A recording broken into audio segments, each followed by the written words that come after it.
getting bored, and having a lousy mood? Ever wanted to crave for mind-boggling excitement? Get ready and buckle up your seat because we will boost your mood by presenting the top Fast and Furious that stands the best from the long list of its franchise. The very famous journey of Paul Walker and Vin Diesel towards events and tragedies of street racing. Fast and Furious franchise served the fans around the world with thrilling entertainment in the industry. Who could top the exciting Fast and Furious movie? But ask no more because we are here to shower you the best Fast and Furious. Let's figure out which one is the best. Good day everyone, hope you're doing fine and stay safe. This is Trending Ticket, which presents you with the best Fast and Furious ever. We got them ranked, starting from number 9, and we are excited to show you what the top pick is. Be sure to like and follow our content for upcoming amazing content. Let's go and check it out. Number 9. Too Fast, Too Furious, 2003. Consider Too Fast the weird adolescent period of the franchise. Vin Diesel skipped it, and with Brian, played by Paul Walker, suddenly living in Florida, that meant no Mia, played by Jordana Brewster, or Letty, played by Michelle Rodriguez, either. Tyrese and Ludacris would eventually join the franchise and become worthy additions to the family, but in their first appearance, they make the movie feel more like a spin-off than a linear progression. Too Fast kind of works now as an origin story for those two jokers, but the setting and the pseudo-love story all feel like a filler until the main thread of the universe picks back up again. Look, any Fast and Furious movie is going to be fun to watch, and listening to Tyrese and Luda deliver hammy one-liners is a great time. Hell no, I'm not running with y'all, man. And I tell you what, either you find a fourth or you don't race. But the best part about Too Fast is that it convinced Vin Diesel he needed to come back to the franchise. Cars included are as follows: the famous 1993 Toyota Supra Turbo Mk4, 2001 Honda S2000 AP1, 1994 Mazda RX-7 FD, and lastly the 1999 Nissan Skyline GTR R34. Number 8. Fast and Furious 2009. Fast and Furious fares better with a rewatch than it did on initial viewing, but that's probably because you already know the franchise revives itself in subsequent entries. At the time, it mostly made you wonder, is this all they've got left? Paul Walker looks flat out tired for the most of the fourth movie, and killing off Letty just makes Dom and Brian and Mia sad. Watching Brian still try to stay on the right side of the law gets a bit tedious when you know he's an outlaw at heart. Fast and Furious does give us Gal Gadot, which is great, but the fourth movie is otherwise merely a bridge to what would come next. At least Mia finally got to be a getaway driver. Remarkable cars included are 1994 Acura Integra, 2003 Acura NSX, 2006 Audi A4 Avant B7, and BMW 3 E36.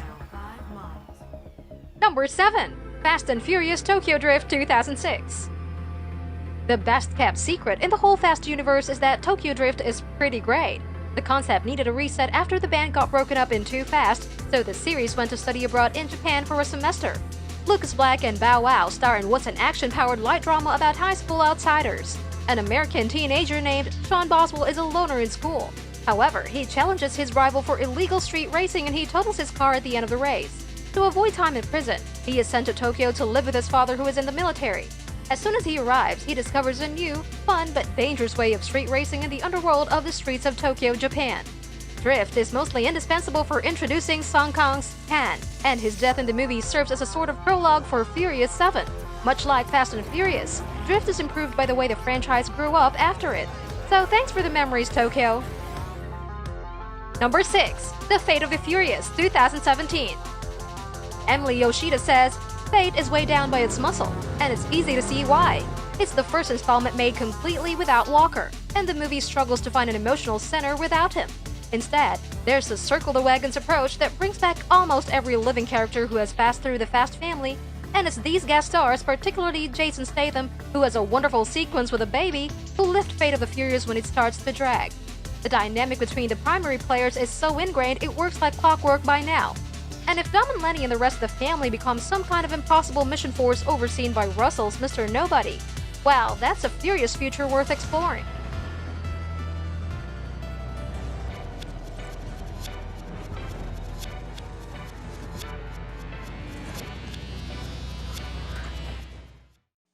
Number 5. Furious 7, 2015. This movie shouldn't have even been possible.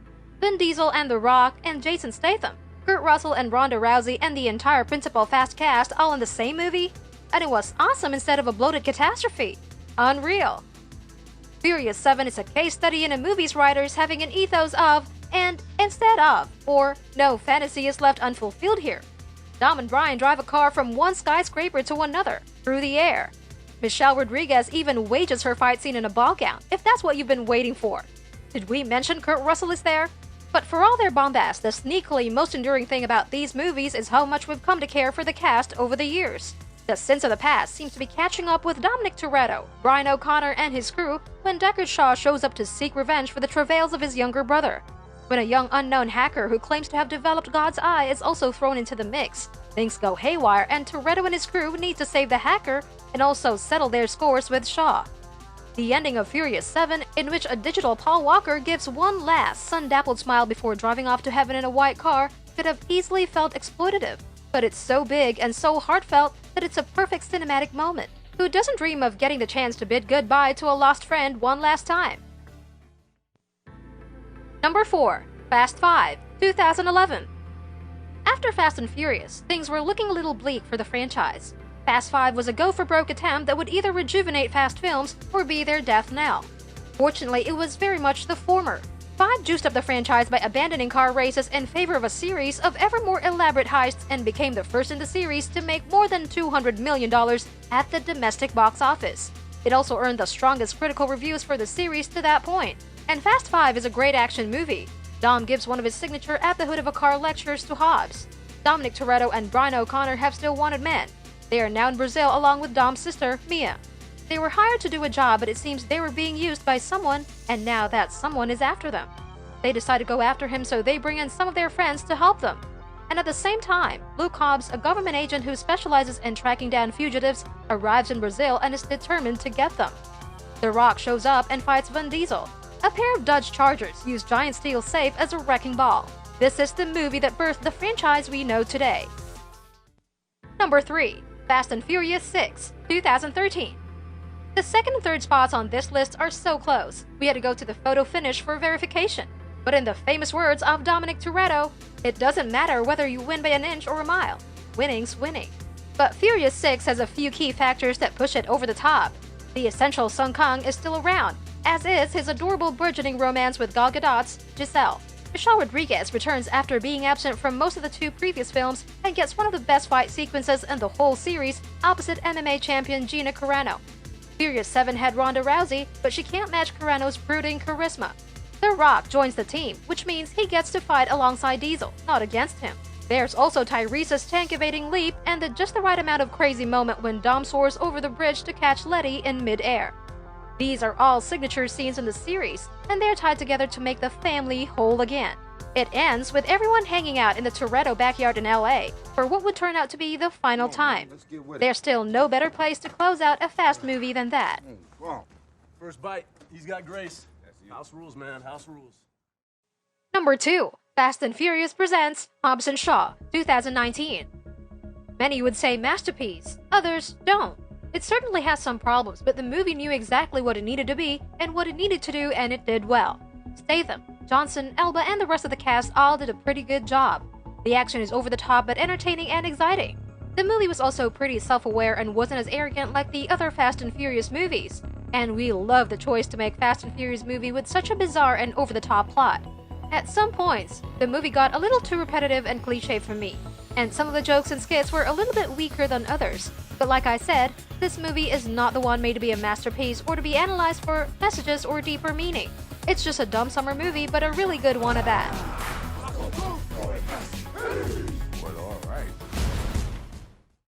Number 1. The Fast and the Furious, 2001. While the original may not have the best execution of all the Fast movies, it's still the purest distillation of the franchise's soul. Rewatching The Fast and the Furious now, the movie seems almost quaint.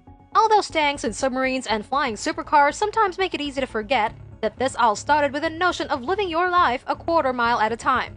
Not one movie in the franchise has trafficked in irony, but the earnestness of The Fast and the Furious is still downright moving by comparison. The betrayals and the deaths hit a little bit harder because the world is only as big as the east side of Los Angeles, and seeing the entirely practical stunt work of 3 little Honda Civics hijacking semi-trucks is still just as jaw-dropping now as it was 16 years ago. No matter how big it gets, The Fast and the Furious is still about protecting the family you've chosen and stuck together until the end. That groundwork was laid in the original movie, and that's what makes it the undisputed best entry in the franchise.